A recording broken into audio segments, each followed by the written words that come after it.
من در همین جواب خود یک سخنی جگوار است، بسیار یک سخنی مهم میگه انقلابچی کوبا که در زمان خودش تا زیر نامش در تاریخ هست، میگه که آزاد کننده نیستم، یعنی که من کسی نیستم که آزاد کننده باشم و حتی آزاد کننده وجود نداره، یعنی که یک پردمت نیست که بگو نامو چیز آزاد کننده است، یعنی که مردم هست، مردم خود آزاد کننده خود است.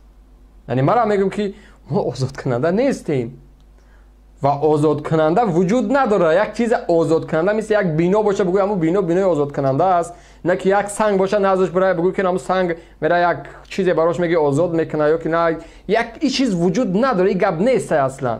خودی مردم آزاد کننده خودش است. این همین مهاجرت خسته میشه میگه من آزادی میخوام. تمام.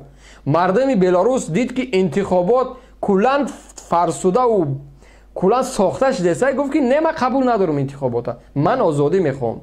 یک زنی که اصلا تجربه سیاسی نداشت امروز تصور کن مردم برای او در کوچه ها ریختن. یک سیمبل است، یک نفری است که دیگر الگو است در همون روز.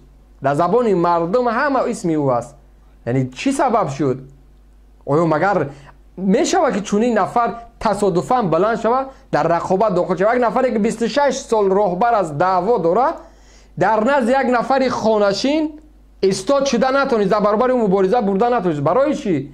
برای مردم از این سیاست دیگه خسته شد. رحمانوف هم همین است.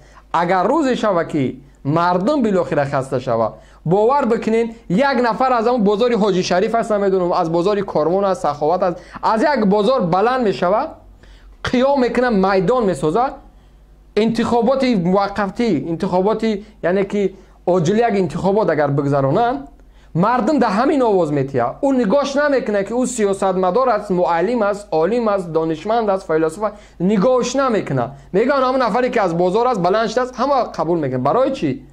برای که 28 ساله خدمت اینا مردم پچخ کرد، مردم ذلیل کرد، مردم خار کرد، مردم بدبخت کرد، مردم بیخونه کرد، مردم مهاجر کرد، مردم کشت.